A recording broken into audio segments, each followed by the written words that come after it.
Welcome back to അന്നം class room. അപ്പോ നമുക്ക് തുടങ്ങാം പിള്ളേരുകളെ.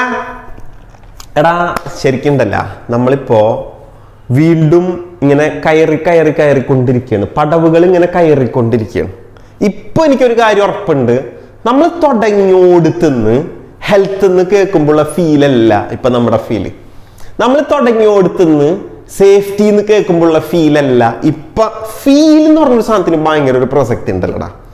ഫീൽ എന്ന് പറഞ്ഞു കഴിഞ്ഞാൽ നമ്മുടെ ഉള്ളിൽ നമ്മൾ എന്ത് അനുഭവിക്കുന്നു എന്നുള്ളതാണല്ലോ feel. It is not just mere a thought. വേറൊരു ചിന്തന നമ്മൾ ഫീൽ എന്ന് പറയൂലല്ലടാ. ഒരു അടിപൊളി ചിക്കൻ ബിരിയാണി എന്ന് പറയുമ്പോൾ നമ്മുടെ ഉള്ളിൽ വരുന്ന ഒരു ഫീൽ ഉണ്ട്, അതൊരിക്കലും ഒരു ചിന്ത അല്ല. That is A feel. അതിൻ്റെ ഒരു ടേസ്റ്റ്, സ്മെല്ല്, അതിൻ്റെ ഒരു എക്സ്പീരിയൻസ് എന്ന് പറയുന്നത് പോലെ തന്നെ നെബോഷ് എന്ന് പറയുമ്പോഴും സേഫ്റ്റി എന്ന് പറയുമ്പോഴൊക്കെ നമ്മളുടെ ഒരു ഫീല് മാറി തുടങ്ങി. ഈ ഫീല് മാറിയിടത്ത് നിന്നാണ് ഇനി ഇവിടുന്ന് ഒരു റോക്കറ്റ് സയൻസ്മാർ ഒരു ചുമ്മും പറഞ്ഞൊരു കേരള കയറാൻ പോവാട്ടാ. ആക്ച്വലി ഇത് നമ്മുടെ മൂന്നാമത്തെ എലമെന്റ് ആണ്. ഞാൻ പറഞ്ഞു വെറും 4 എലമെന്റ് മാത്രമേ എന്തിലുള്ളോ നമ്മളെ നെബോഷ് ടെക്സ്റ്റ് ബുക്കിലുള്ളൂ. ഇത് മൂന്നാമത്തെ എലമെന്റ് ആണ്. ഈ ഒരു എലമെന്റിന് ഒരു ഏറ്റവും വലിയൊരു പ്രത്യേകത ഉണ്ട്. അതെന്താണെന്ന് നിങ്ങൾ മനസ്സിലാക്കണം. ഈ എലമെന്റിൽ നിന്നാണ് 50% ഓഫ് നെബോഷ് ക്വസ്റ്റ്യൻസും ചോദിക്കണേ. എങ്ങനെ 50%, 100 മാർക്കിന്റെ ക്വസ്റ്റ്യൻ പേപ്പറിൽ 50 or 55 ക്വസ്റ്റ്യൻസ് ചോദിക്കുന്ന എലമെന്റ് ആണ് എലമെന്റ് 3 എന്ന് പറയുമ്പോ അതൊരൊറ്റടിക്ക് ഒരു ഗുളിക എടുത്ത് മിണുങ്ങണ മാതിരിയാണെന്ന് വിചാരിക്കേണ്ട. പക്ഷെ അതിനെ കാട്ടി എളുപ്പമായിട്ട് ഒരു ഹോമിയോ ഗുളിക മിണുങ്ങണ മാതിരി തിന്നണ മാതിരി നമ്മൾ ഇത് തിന്ന് തീർക്കും. Okay, so get ready for the topic. Before that I just want to tell you that just be inconsistent. നമ്മളൊരു കൺസിസ്റ്റൻസി എന്ത് ചെയ്യുക, മേക്ക് ഓവർ ചെയ്യുക. നമ്മളുടെ ഉള്ളിൽ നമ്മൾ ചെയ്യുന്ന വിഷയത്തിൽ സ്ഥിരത ഉണ്ടാക്കുക. ഓക്കെ, ഇനിയുള്ള ക്ലാസ്സുകൾ ആ സ്ഥിരമായിട്ട് തന്നെ കണ്ടുപോകും. It's quite easy. വളരെ സിമ്പിൾ ആയിട്ടുള്ള ഒരു സംഭവത്തെ പറ്റിയിട്ടാണ്. അപ്പൊ ഞാൻ എപ്പോഴും പറയാറുള്ള പോലെ തന്നെ ചാടി നിൽക്കണം കേട്ടാ.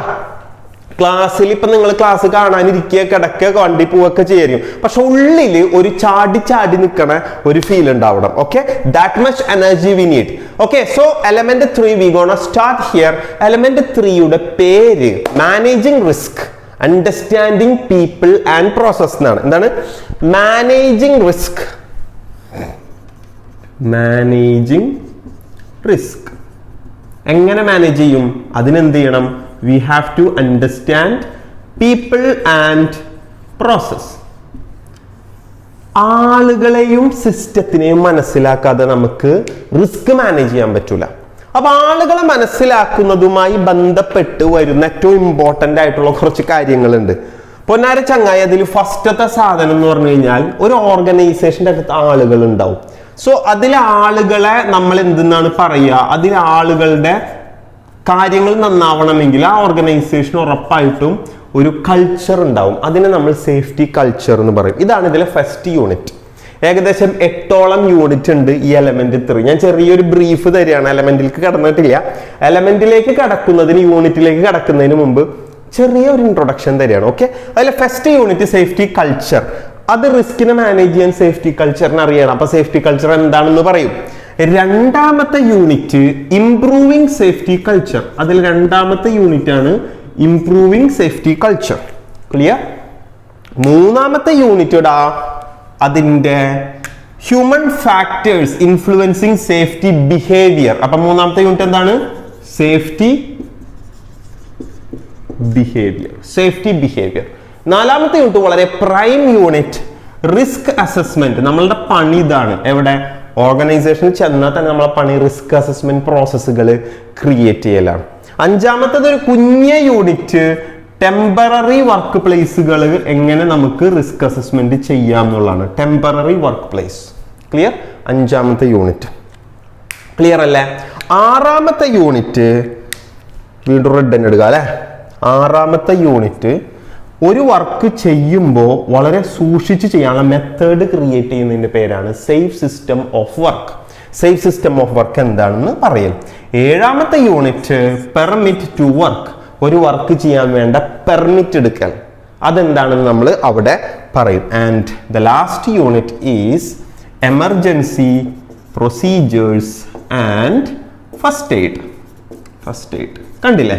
ഒരു കേസ് വരുമ്പോൾ എമർജൻസി പ്രൊസീജിയേഴ്സ് എങ്ങനെ എടുക്കണം, ഫയർ ഉണ്ടായ എങ്ങനെ എമർജൻസി പ്രൊസീജിയർ എടുക്കണം, ഒരു പാമ്പ് അടിച്ചു കഴിഞ്ഞാൽ എങ്ങനത്തെ ഫസ്റ്റ് എയ്ഡ് ചെയ്യണം, ഇതാണ് emergency procedures and first aid. Clear ആയോ?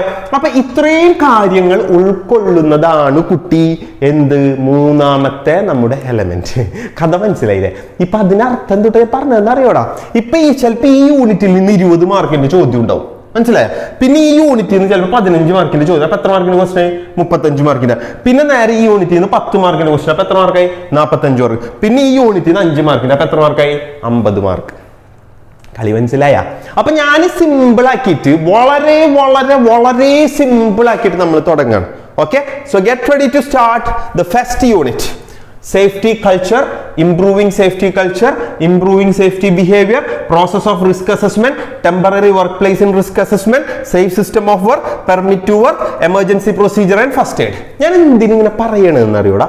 ഞാനിങ്ങനെ പറയണതേ ഏതൊരു ഇന്റർവ്യൂവിൽ ഇനി മരണം വരെ മാനേജിങ് റിസ്ക് എന്ന് പറഞ്ഞു കഴിഞ്ഞാൽ ഈ 8 പോയിന്റ് എന്ന് പറഞ്ഞാൽ നമ്മുടെ ഉള്ളിൽ കൂടെ പോകണം. അതൊരു സേഫ്റ്റി കൾച്ചർ, അതിന് ഇമ്പ്രൂവ് ചെയ്യാൻ ഇങ്ങനെ ചെയ്യുന്നത്. അത് ഈ യൂണിറ്റ് ഫുള്ള് കഴിയുമ്പോൾ നിങ്ങൾക്ക് മനസ്സിലാവും. ഞാൻ ഈ പറഞ്ഞതിന്റെ കഥ നിങ്ങൾക്ക് മനസ്സിലാവും. അപ്പൊ നമുക്ക് തുടങ്ങല്ലേ? Okay, so first unit is എന്താണ്? ഫസ്റ്റ് യൂണിറ്റ് ആണ് നമ്മുടെ സേഫ്റ്റി കൾച്ചർ. ഫസ്റ്റ് യൂണിറ്റ് ആണ് നമ്മുടെ സേഫ്റ്റി കൾച്ചർ. ഇനി ഇതിനെ പറ്റിയിട്ടാണ് നമ്മൾ തുടങ്ങുന്നത്. അപ്പൊ ഒന്ന് ശ്വാസമൊക്കെ ഒന്ന് ശരിക്കും ഒന്ന് ബ്രീത്ത് ചെയ്തെടുക്കുക. ഓക്കെ,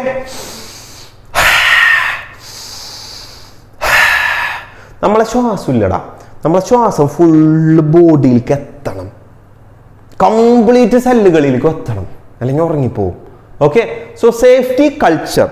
അപ്പൊ അതിനു മുമ്പ് നമ്മളോട് ചിലവർ പറയാൻ കൾച്ചർ ഇല്ലാത്ത ചെക്കൻ അങ്ങനെ പറഞ്ഞു കേട്ടിട്ടില്ലേ? ഒരു സംസ്കാരവും ഇല്ല, സംസ്കാര ശൂന്യൻ എന്ന് പറഞ്ഞാൽ നമ്മുടെ ഉള്ളിൽ എന്താ വരുന്നത്? ഒരു കൾച്ചറും ഇല്ലാത്ത പിള്ളേരെന്ന് പറഞ്ഞു കഴിഞ്ഞാൽ നമ്മുടെ ഉള്ളിൽ വരുന്ന ഒരു പിക്ചർ ഉണ്ടാവൂലേ? Definitely. What is mean by culture? ഒരു കുടുംബക്കാരൊന്നൊരു സംസ്കാരം ഇല്ലാത്ത ആൾക്കാരാണ്, ആൾക്കാർ മഹാമോശം എന്ന് പറഞ്ഞാൽ അതിന്റെ പിന്നിൽ എന്താണ്? ഒന്ന് നോക്കട്ടെ, ഒന്ന് തൊട്ട് നോക്കട്ടെ എന്ന് പറഞ്ഞ് നമുക്ക് തൊടാൻ പറ്റിയ സാധനമാണോ കൾച്ചർ? അല്ല. ഒരു ഓർഗനൈസേഷനിൽ, അതേത് ഓർഗനൈസേഷൻ ആവട്ടെ, ആ ഓർഗനൈസേഷൻ റെപ്രസെന്റ് ചെയ്യുന്ന കുറെ ആറ്റിറ്റ്യൂഡുകളും അവരുടെ തന്നെ കുറെ ബിലീഫ് സിസ്റ്റവും അവരുടെ തന്നെ കുറെ വാല്യൂസും അവർ മുന്നോട്ട് വെക്കുന്ന കുറെ ബിഹേവിയേഴ്സും ഒക്കെ ഉണ്ട്. ഇതിനെയാണ് നമ്മൾ എന്തെന്ന് പറയുന്നത്? കൾച്ചർ എന്ന് പറയണേ. സോ ചുരുക്കത്തിൽ വളരെ സിമ്പിൾ ആയിട്ട് ഞാൻ നിങ്ങളോട് പറയുകയാണെങ്കിൽ, നമ്മളിപ്പോൾ ഹോസ്പിറ്റലുകളൊക്കെ നമുക്ക് വളരെ ബെസ്റ്റ് ആയിട്ട് നമുക്ക് കാണാൻ പറ്റുന്ന ഒരു സംഭവമാണ്. ചില ഹോസ്പിറ്റലുകളിൽ ചെന്ന് കഴിഞ്ഞാൽ നമുക്ക് മനസ്സിലാവുന്ന ഒരു കാര്യമുണ്ട്. എന്താണ്? ഹോസ്പിറ്റലുകൾ നമ്മൾ കയറി ചെല്ലുമ്പോൾ തന്നെ സെക്യൂരിറ്റി അങ്ങോട്ട് ഒരൊറ്റ തടയൽ, എവിടെക്കാ, എങ്ങോട്ട് പോണ്, മറ്റേത് മറിച്ചത്, ടോക്കൺ ഉണ്ടോ, അതുണ്ടോ, അവർക്ക് കുറച്ചുകൂടെ മര്യാദക്ക് ചോദിക്കുക. പക്ഷെ നമ്മളോട് എന്തെങ്കിലും ഭയങ്കര ദേഷ്യമുള്ള മുൻവൈരാഗ്യമുള്ള, ഇപ്പൊ അങ്ങോട്ട് പോകാൻ പറ്റൂല, ലിഫ്റ്റ് ഓപ്പറേറ്റ് ചെയ്യാൻ പറ്റൂല, അവിടെ പോയിരിക്കും പറ, അവിടെ ഇരിക്കാൻ പറ്റൂല, ഇവിടെ നിൽക്കാൻ പറ്റൂല എന്ന് പറയുമ്പോൾ നമ്മുടെ ഉള്ളിൽ ഒരു വല്ലാത്തൊരു ഫീൽ ഉണ്ടാവും. പക്ഷെ എന്ത് കഷ്ടമായി പോയി, നമ്മളൊരു പേഷ്യന്റിനെ കൊണ്ട് വന്ന് എടങ്ങറായി നമ്മൾ നിൽക്കണ ആ സമയത്ത് നമ്മളോട് ഇങ്ങനെ ബിഹേവ് ചെയ്യാൻ നമുക്ക് വിഷമം ഉണ്ടാവും. അതേസമയം ചില ഹോസ്പിറ്റൽസിൽ നമ്മൾ ചെല്ലുമ്പോൾ ഇതേ കാര്യം തന്നെ ആയിരിക്കും ആര് നമ്മളോട് പറയുന്നുണ്ടാവുക, നമ്മുടെ ഇവര് എന്താണ് ഈ പറഞ്ഞ സെക്യൂരിറ്റിക്കാർ. പക്ഷെ നമുക്ക് ഈ ഫീൽ, ഈ വിഷമം വരൂല. അവർ പറഞ്ഞു ചേട്ടാ ഇവിടെ നിൽക്കരുത്, അതുകൊണ്ടൊന്നും അവിടെ പോയിരിക്കും എന്ന് പറയുമ്പോൾ കിട്ടുന്ന ഒരു ഫീൽ ഉണ്ട്, റൈറ്റ്? ഇത് from the beginning till the end ഒരു ഓർഗനൈസേഷന്റെ കൾച്ചർ നമുക്ക് എവിടെ നിന്ന് കാണാൻ പറ്റും? എവിടെ നിന്ന് കണ്ടു തുടങ്ങാൻ പറ്റൂടാ? ഒരു ഓർഗനൈസേഷന്റെ കൾച്ചർ കാണാൻ ടോപ്പ് മാനേജ്മെന്റിന്റെ സിഇഒന്റെ ഓഫീസിലേക്ക് ഒന്നും പോണ്ട. അവിടെ നിൽക്കുന്ന സാധാരണ ലൈൻ സ്റ്റാഫുകളിൽ നിന്ന് തന്നെ, ഡൗൺ ഫ്ലോർ സ്റ്റാഫുകളുടെ പെരുമാറ്റത്തിൽ നിന്ന് തന്നെ ഈ ഓർഗനൈസേഷന്റെ ടോട്ടൽ കൾച്ചർ എന്താണെന്ന് മനസ്സിലാവും. താഴെയുള്ള ആളുകളുടെ പെരുമാറ്റമാണ് മുകളിലുള്ള ആളുകളുടെ സ്വഭാവത്തെ നിർണ്ണയിക്കുന്നത്, റൈറ്റ്? അപ്പോൾ safety culture, what is mean by safety culture? Definition ആയിട്ട് പറയുകയാണെങ്കിൽ safety culture is the shared attitude, values, beliefs and behaviours എന്തുമായി ബന്ധപ്പെട്ട്? Relating to health and safety of the organisation. ഒരു ഓർഗനൈസേഷന്റെ ഹെൽത്ത് ആൻഡ് സേഫ്റ്റിയുമായി ബന്ധപ്പെട്ട് അവർ വെച്ച് പുലർത്തുന്ന അതിനോടുള്ള ഒരു ആറ്റിറ്റ്യൂഡ്, അതിന് കാണുന്ന മൂല്യം, വാല്യൂസ്, അതിനോടുള്ള വിശ്വാസം, ബിലീഫ്, അതിനോട് കാണിക്കുന്ന ബിഹേവിയേഴ്സ്, ഇതൊക്കെയാണ് എന്ത്? സേഫ്റ്റി കൾച്ചർ എന്ന് പറയുന്നത്. ഇനി നിങ്ങൾ പറയും ഓർഗനൈസേഷന്റെ കൾച്ചർ പോസിറ്റീവ് സേഫ്റ്റി കൾച്ചർ ആണോ നെഗറ്റീവ് സേഫ്റ്റി കൾച്ചർ ആണോ എന്ന് എങ്ങനെ അറിയാൻ പറ്റും? ഇപ്പൊ ഇത്ര നേരം ഞാൻ പറഞ്ഞതിന് എങ്ങനെ അറിയാൻ പറ്റും? സിമ്പിളായിട്ട് നമ്മളിപ്പോൾ ഓർഗനൈസേഷനിൽ കയറി ചെല്ലുമ്പോൾ തന്നെ അറിയാൻ പറ്റും ഞാൻ പറഞ്ഞു. അതെങ്ങനെ അറിയാൻ പറ്റും? ബിക്കോസ് അവിടെ ഒരു പോസിറ്റീവ് സേഫ്റ്റി കൾച്ചർ ആണെന്ന് വിചാരിക്കാം. അവിടെ ഉള്ളത് ഒരു പക്ക പോസിറ്റീവ് സേഫ്റ്റി കൾച്ചർ ആണ്. അങ്ങനെയാണെങ്കിൽ നമ്മൾ എന്താണ് അവിടെ നിന്ന് കാണുന്നത്? അവിടെയുള്ള പോസിറ്റീവ് സേഫ്റ്റി കൾച്ചർ ആണ്. അവിടെയുള്ള മെജോറിറ്റി ഓഫ് വർക്കേഴ്സ് 10ൽ 9 പേരും 100ൽ 99 പേരും എന്താണ്? Think and feel safety is very important. അവര് സേഫ്റ്റിനെ പറ്റി കൂടുതലൊന്നും അവരോട് പ്രസംഗിക്കാതെ തന്നെ അവർ സേഫായി ബിഹേവ് ചെയ്യുന്നു. Got the idea? They think and feel, അവർ ചിന്തിക്കാൻ ഫീൽ ചെയ്യുകയും ചെയ്യുന്നത് safety is very much important to my life. കാരണം അവർ മെഷീനിൽ ചെയ്യുമ്പോൾ ഗാർഡ് ഇടുന്നു, അവർ ഗ്ലാസ് വെക്കുന്നു, അവർ ഹാർഡ് ഹാറ്റ് വെക്കുന്നു, സേഫ്റ്റി ബൂട്ട് ഇടുന്നു, അപ്രോൺസ് ധരിക്കുന്നു, എല്ലാം ചെയ്യുന്നു. And we feel that yes they are following the safety regulation well. കാരണം എന്താണ്? അവരുടെ ഉള്ളിൽ ആ ബോധമുണ്ട് സേഫ്റ്റി ഈസ് ഇമ്പോർട്ടൻറ്റ്. അല്ലെങ്കിൽ എൻ്റെ കുടുംബക്കാർക്ക് പോകുന്ന ബോധം അവനക്ക് ഉണ്ടെന്ന്. അപ്പൊ അതിന്റെ കാരണം എന്താണ്? ബിക്കോസ് ഓഫ് വെറുതെ അവരങ്ങനെ പെരുമാറുമോ? ഒരിക്കലും ഇല്ല ട്ടാ. Because of their top management. Top management strong ആയിട്ട് ഇൻസിസ്റ്റ് ചെയ്തുകൊണ്ടിരിക്കുന്നുണ്ട് സേഫ്റ്റി ഈസ് ഇമ്പോർട്ടൻറ്റ്. എല്ലായിടത്തും സേഫ്റ്റി ബോർഡ് മറ്റേത് മറിച്ചത് safety is important, safety first എന്ന് പറഞ്ഞിട്ട് കൃത്യമായി സൂപ്പർവിഷൻ മോണിറ്ററിംഗ് ഒക്കെ ചെയ്യുന്നത് കൊണ്ടാണ് ഇവരിങ്ങനെ ആയത്. അല്ലാണ്ട് വെറുതെ കുടുംബത്തിൽ നിന്ന് വന്നിട്ട് ആയതല്ല. അതിൽ 100 പേരുണ്ടായി ചിലപ്പോൾ 2 or 3 പേരെന്താ ചിലപ്പോൾ എന്തായിരിക്കും 2 or 3 പേർക്ക് ചിലപ്പോൾ തോന്നുന്നുണ്ടാവും ഇതിലൊന്നും വലിയ കാര്യമില്ല, ഇത് നമുക്ക് വയലേറ്റ് ചെയ്യാം എന്നുള്ളൊരു ഫീലിൽ ചിലപ്പോൾ കുറച്ച് കുരുത്തം കെട്ടോമാര് നടക്കണുണ്ടാവും. അവര് നമ്മളെടുത്ത് വന്നിട്ട് എടാ നിങ്ങൾക്കൊക്കെ നാണുണ്ടാ ഈ സൂപ്പർവൈസർ പറഞ്ഞമാര് ഇങ്ങനെ ഹാർഡ് ഹാറ്റും ബൂട്ടൊക്കെ ഇട്ട് നടക്കാൻ പൊക്കൂട്ടർ. അപ്പൊ 3 or 4 പേരുള്ളൂ, ഇനി കുഴപ്പമില്ല. മെജോറിറ്റി ആളുകൾ സേഫ്റ്റിനെ ഫോളോ ചെയ്യുന്നവരാണെങ്കിൽ ഇവരുടെ പരിപ്പോടെ വേവൂല എന്ന് മനസ്സിലാക്കിയിട്ട് ഒന്നില്ല ഇവര് സ്ഥലം വിടും, അല്ലെങ്കിൽ ഇവര് നന്നാവും. എടാ ഇവര് നന്നാവോടാ, ഇവരിങ്ങനെ ആവും. അങ്ങനെ നമ്മൾ കണ്ടിട്ടില്ല ചില ആൾക്കാർ നന്നാവുന്നത് മഹാലംബായിരിക്കും, പക്ഷെ ചിലന്മാര് നന്നാവും. അതിന്റെ ഫലമായിട്ട് എന്തുണ്ടാവുന്നത്? When everyone follow safety regulations there is less chance of accidents and ill health and near miss. ഇങ്ങനെയുള്ള പ്രതിഭാസങ്ങൾ ഉണ്ടാകൽ കുറയും. So positive safety culture result is equal to low number of accident. എങ്ങനെയാണ് പോസിറ്റീവ് സേഫ്റ്റി കൾച്ചർ ഉണ്ടാകുന്നത്? Majority of workers വിചാരിക്കുന്നത് എന്താണ്? Safety important ആണ്. അതിന്റെ കാരണം എന്താണ്? ടോപ്പ് മാനേജ്മെന്റ് ആണ്. അതിൽ കുറച്ച് മൈനർ വർക്കേഴ്സ് എന്തുണ്ടാവും? അലമ്പന്മാരുണ്ടാവും. അവരൊന്നില്ലെങ്കിൽ നന്നാവും അല്ലെ, അവരൊന്നില്ലെങ്കിൽ ബെറ്റർ ആവും, അല്ലെങ്കിൽ അവര് ഓർഗനൈസേഷൻ ലീവ് ചെയ്യും. അതിന്റെ ഫലമായിട്ട് എന്താ സംഭവിക്കുന്നത്? Low accident, less number of accident. ഇതിന് നേരെ ഓപ്പോസിറ്റ് ആണ് നെഗറ്റീവ് സേഫ്റ്റി കൾച്ചർ. ഇത് ഭയങ്കര രസമാണ്. നെഗറ്റീവ് സേഫ്റ്റി കൾച്ചറുള്ള ഓർഗനൈസേഷൻ എങ്ങനെയാണെന്ന് അറിയോ? ചെന്ന് കയറുമ്പോ തന്നെ ചള്ളക്കുറ്റി അടിച്ചു മുളിക്കുന്ന ഒരു ശബ്ദം. നമുക്ക് കയറുമ്പോ തന്നെ ഇതെന്താ സംഭവം? അപ്പൊ നോക്കുമ്പോ വേറെ ഒന്നല്ല, സൂപ്പർവൈസർ ഇട്ട് ചവിട്ടി കൂട്ടുന്നു പിള്ളേര്. Majority of workers think and feel safety is not important. നിങ്ങൾ പ്ലസ് ടു കഴിഞ്ഞ് ഡിഗ്രിയും കഴിഞ്ഞ് ഞാൻ ബോഷ് കൊടുത്തൊരു ഫ്രഷറാണെന്ന് വിചാരിക്കുക. നിങ്ങൾ you have been appointed as the safety officer. നിങ്ങളൊക്കെ പഠിച്ചു സെറ്റായിട്ട് വരികയാണ്. നിങ്ങൾ എന്ത് ചെയ്യുന്നു? അവിടെ ചെന്നിട്ട് ശരിക്കും വിഷ്വലൈസ് ചെയ്യണട്ടാ. ചെന്നിട്ട് ഇൻസ്ട്രക്ഷൻസ് കൊടുക്കുകയാണ്. You have to wear hard hat, safety policy മാറ്റണം, ഇതാക്കണം. അപ്പൊ കുറെ പേര് ഇതിങ്ങനെ എയർ പിടിച്ചു. പിന്നെ ഏത് പിറച്ചൊക്കെ കഴിഞ്ഞ 38 കൊല്ലായി 36 കൊല്ലായി ഞാൻ പണിയെടുക്കണം, ഇന്ന് വരണ്ടല്ല എന്റെ കൈമെന്ന് ഒരു തരി ബ്ലഡ് പൊടിഞ്ഞിട്ടില്ല. പിന്നെ ഇവൻ പറഞ്ഞിട്ട് ഇനിയിപ്പൊ ഞാൻ ഇതാക്കണം മറ്റേതാക്കണം ഒന്ന് പോയരപ്പാന്നുള്ളത് ഉള്ളിലുണ്ടാവും, പുറത്തേക്ക് പറഞ്ഞില്ലെങ്കിലും. അങ്ങനെയുള്ള ഒരു ഓർഗനൈസേഷനിൽ നല്ലൊരു കൾച്ചർ ഉണ്ടാവുമോ? ഒരിക്കലും ഉണ്ടാവില്ല. മാറി നിന്ന് ബാക്ക് ബൈറ്റ് ചെയ്യാൻ നോക്കും. അപ്പൊ majority of worker think and feel safety is not important. Negatively ഇതിന്റെ നേരെ ഓപ്പോസിറ്റ് ട്ടാ. Negatively majority of people think and feel safety is not important. അതിനും കാരണം ആരാണ്? ടോപ്പ് മാനേജ്മെന്റ് ആണ്. ടോപ്പ് മാനേജ്മെന്റിന് അങ്ങനെ സേഫ്റ്റിനെ നന്നാക്കണം എന്നുള്ള യാതൊരുവിധ ചിന്തയില്ല, ഒരു ലീഡർഷിപ്പ് ഇല്ല, ഒരു കമ്മിറ്റ്മെന്റ് ഇല്ല, ഒരു ഡിസിഷൻ മേക്കിംഗ് ഇല്ല, ഒന്നുമില്ലടാ. അങ്ങനെ വരുമ്പോ ആകപ്പാടെ തകിടം പറയും. അപ്പൊ അവിടെ കുറച്ച് മൈനൂർ ആയിട്ടുള്ള ആൾക്കാരുണ്ട്, നല്ല മനുഷ്യന്മാര് ഒരു 5-6 പേരുണ്ടാവും. എടാ നമ്മ ഇങ്ങനൊന്നും അല്ല സാർ പറയണത് ശരിയല്ല, എന്തെന്നാലും ശരിയല്ല, പുള്ളി പാവം പറയണത് നമുക്ക് വേണ്ടിട്ടല്ല എന്ന് പറയുമ്പോ ഈ മെജോറിറ്റി ഉള്ള ടീം പിന്നീട് അവൻ വലിയ മാന്യം വന്നിരിക്കണം എന്ന് പറഞ്ഞിട്ട് ഇവന്മാരെടുത്തിട്ട് അങ്ങോട്ട് കൊളാക്കും. നമ്മളെ പണ്ട് ഈ പുറത്തൊക്കെ പഠിക്കാൻ വിടും പിള്ളേരെ പുറത്ത് +2 ഒക്കെ കഴിഞ്ഞ് പഠിക്കാൻ വിടും, ഡിഗ്രിക്കൊക്കെ പഠിക്കാൻ വിടും. കോയമ്പത്തൂര് ബാംഗ്ലൂരൊക്കെ വിടും. അപ്പൊ അമ്മയുടെ അമൂൽ ബേബി ആയിട്ടായിരിക്കും പോകുന്നുണ്ടാവുക. നല്ല പയ്യനായിരിക്കും, നമ്മളെ റൂമിലായിരിക്കും ചിലപ്പോൾ ഇവന് ഹോസ്റ്റൽ കിട്ടിയിട്ടുണ്ടാവുക. അപ്പോ ഇവൻ നല്ല ചെക്കൻ 4 കൊല്ലം കഴിയുമ്പോഴത്തേക്കും ആരായി മാറിയിട്ടുണ്ടാവും നോക്കിയാൽ മതി. അതാണ് അവസ്ഥ. ഈ മൈനോറിറ്റി നല്ല ആൾക്കാര് അവര് കാലക്രമേണ ഒന്നുകിൽ മഹാലംബന്മാരാവും, അല്ലെങ്കിൽ അവർക്ക് ഇവിടെ പറ്റൂല കേട്ടാന്ന് പറഞ്ഞ് ഇട്ടെറിഞ്ഞു പോവും. എന്ത് തന്നെ ആയാലും സേഫ്റ്റി പാലിക്കാത്തത് കൊണ്ട്, because of lack of safety that leads to more number of accident.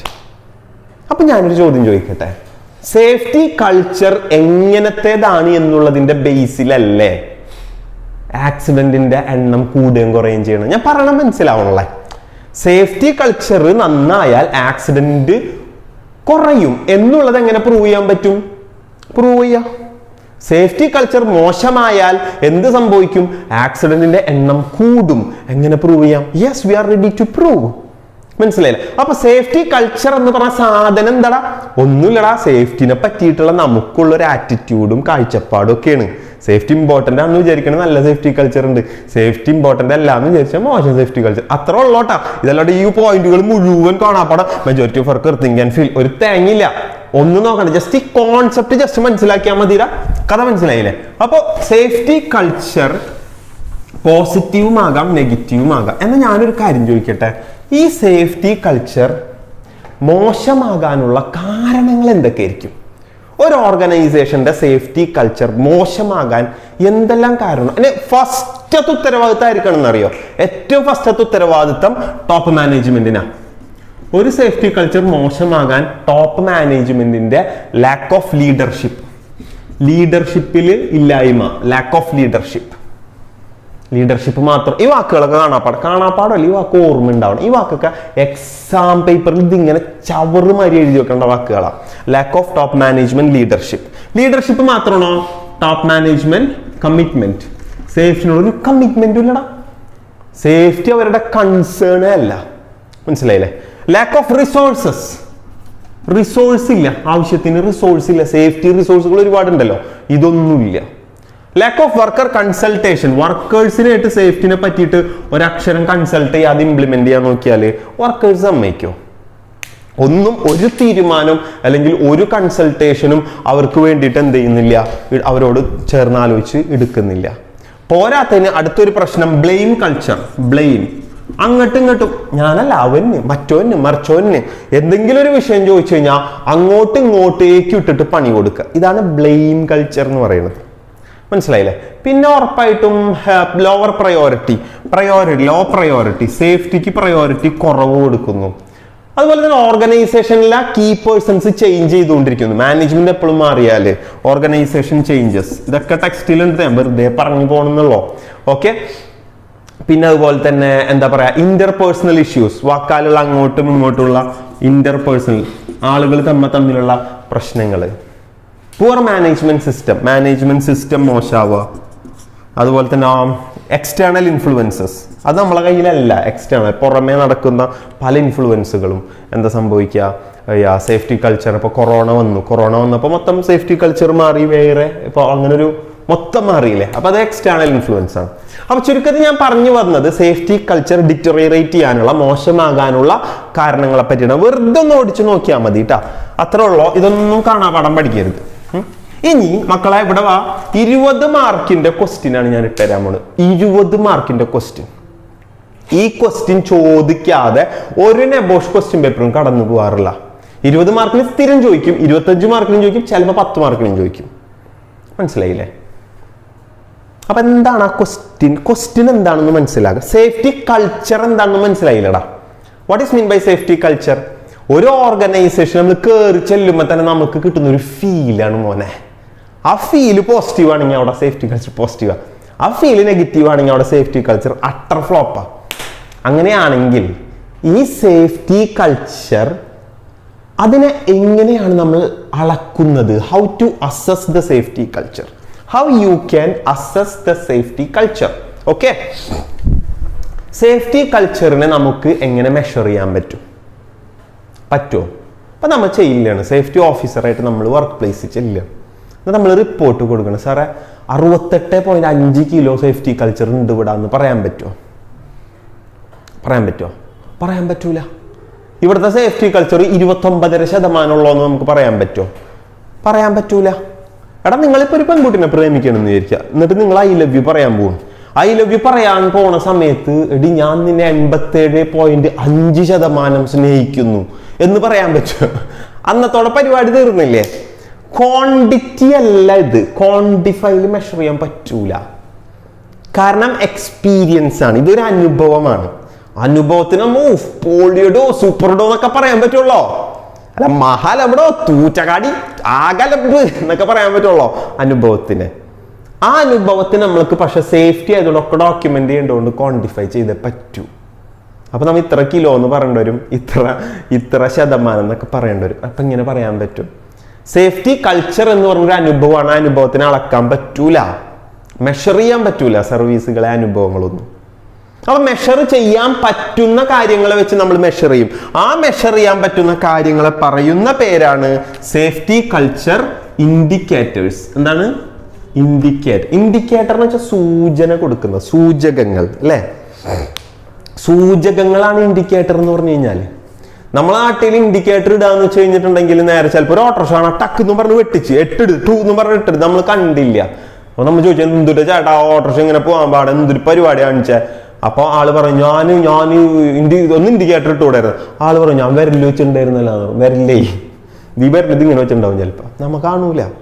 നമ്മളെ വീടിന്റെ അവിടെ ഒരുത്തൻ ടക്ക് എന്ന് പറഞ്ഞ് വളച്ച് ഇൻഡിക്കേറ്റർ ഇടാണ്, ബാക്കി എന്ന് പറഞ്ഞ് ഒരുത്തം വെച്ച് ചാമ്പി വന്ന് ഇടിച്ച്.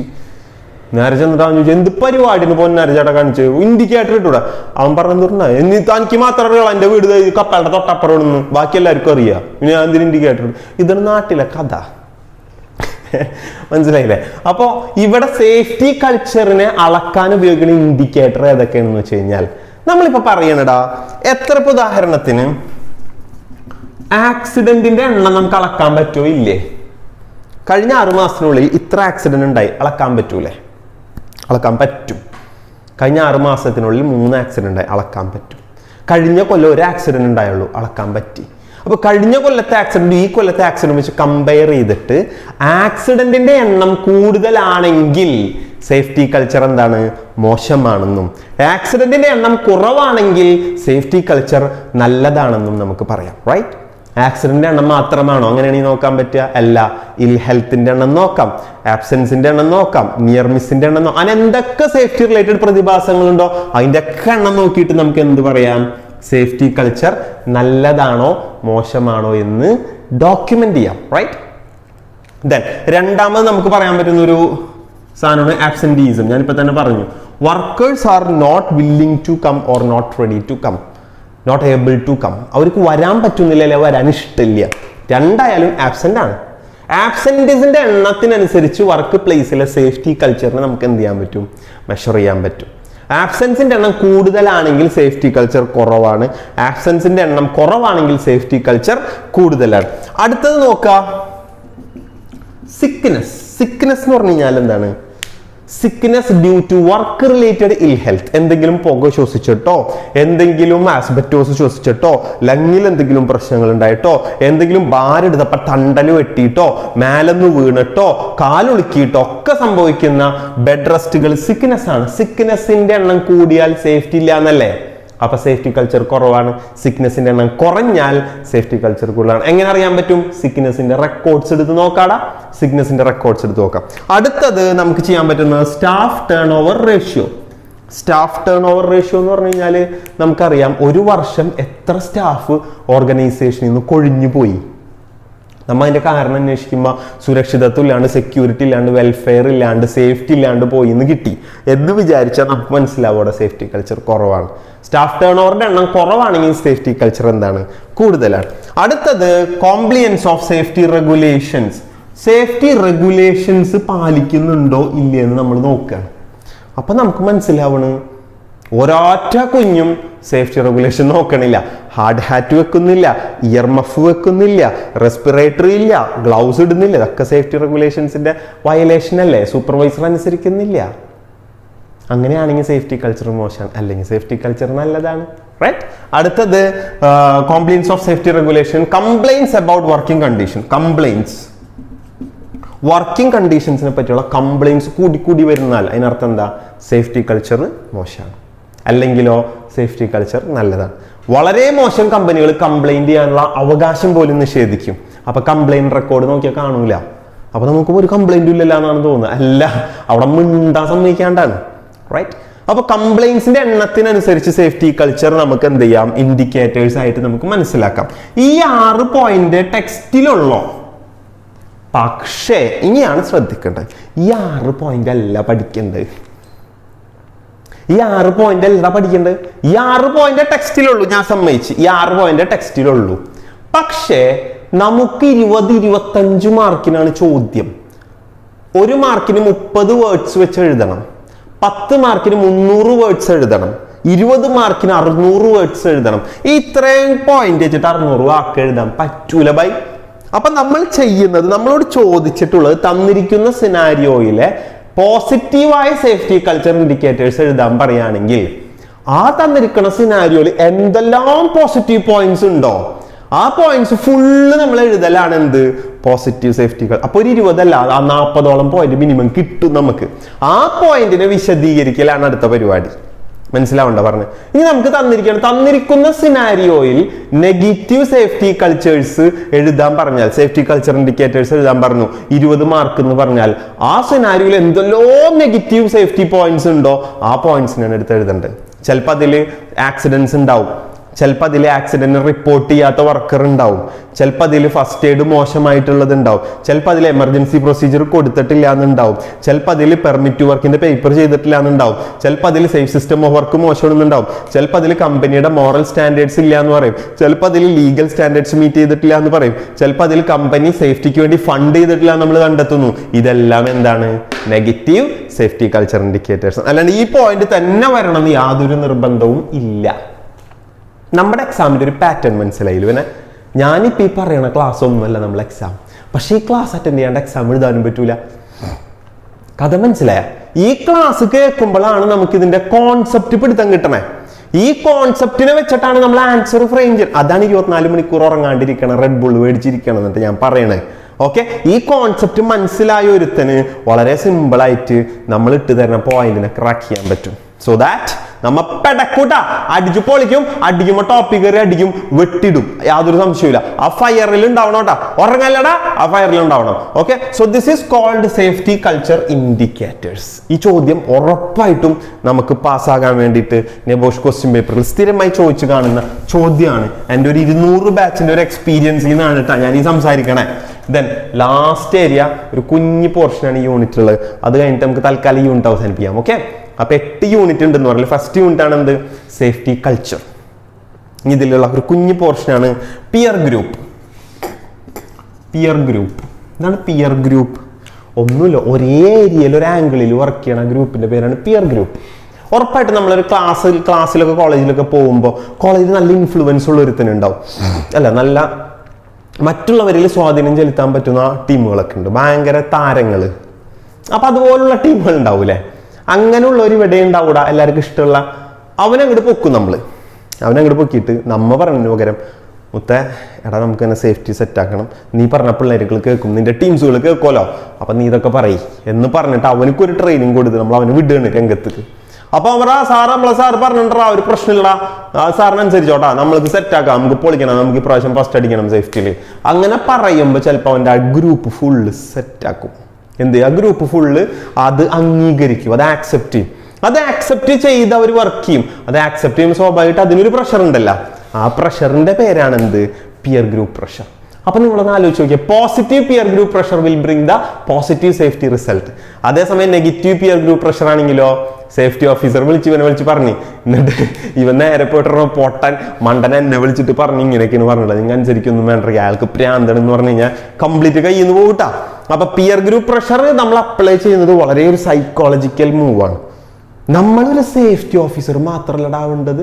ഞാൻ കഴിഞ്ഞ ക്ലാസ്സിൽ ഫസ്റ്റ് ക്ലാസ്സിൽ പറഞ്ഞിരുന്നില്ല എന്ത്, ഒരു സത്യം ഞാൻ പറയാന്ന് പറഞ്ഞു, ഈ ഇരിക്കണ ഞാനല്ല ശരിക്കുള്ള ഞാൻ, ഈ ഇരിക്കണ നീയല്ലടാ ശരിക്കുള്ള നീ, ഇതല്ലടാ ശരിക്കുള്ള നീന്റെ ഉള്ളിൽ ഒരു സൈക്കോളജിസ്റ്റ് ഉറങ്ങുന്നുണ്ട്, ഒരു ഹിപ്നോട്ടിസ്റ്റ് ഉറങ്ങുന്നുണ്ട്, ഒരു ലീഡർഷിപ്പ് ഉറങ്ങുന്നുണ്ട്, ഒരു സേഫ്റ്റി ഓഫീസർ ഉറങ്ങുന്നുണ്ട്.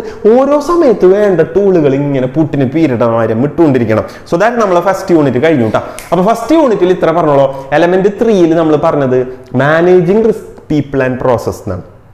നമ്മൾ ഹെൽത്ത് ആൻഡ് സേഫ്റ്റി മാനേജ്മെന്റ് സിസ്റ്റത്തിന്റെ കീ എലമെന്റ്സ് പഠിച്ചില്ലടാ. Policy, organising, planning and implementation, evaluation, action for improvement, auditing, continual improvement. ഇത് നമ്മൾ പറഞ്ഞല്ലോ കഴിഞ്ഞ എലമെന്റിൽ, സെക്കൻഡ് എലമെന്റിൽ നമ്മൾ പറഞ്ഞു, ഡിസ്കസ് ചെയ്തു. അതിന്റെ തുടർച്ചയാണ്. ഫസ്റ്റ് നമ്മൾ അതിൽ പോളിസി പഠിച്ചു, ഇനി നമ്മൾ അതിൽ ഓർഗനൈസിങ്, പിന്നെ ഇതെന്താണ് ശരിക്കും പ്ലാനിങ് ആൻഡ് ഇംപ്ലിമെന്റേഷൻ ആണ്. നമ്മളിവിടെ ശരിക്കും പറഞ്ഞ ഓർഗനൈസേഷന്റെ റിസ്കിനെ മാനേജ് ചെയ്യാൻ വേണ്ടിയിട്ട് പീപ്പിളിനെയും പ്രോസസ്സിനെയും സെറ്റാക്കുന്നു. അതാണ് നമ്മളുടെ ഈ എലമെന്റ് ഫുള്ളും. ക്ലിയർ ആയോ? അപ്പൊ തേർഡ് എലമെന്റിലെ ഫസ്റ്റ് യൂണിറ്റ് ഇത്രയുള്ള safety culture, indicators of safety culture. So വീണ്ടും കാണാം next unit. Thank you so much. By.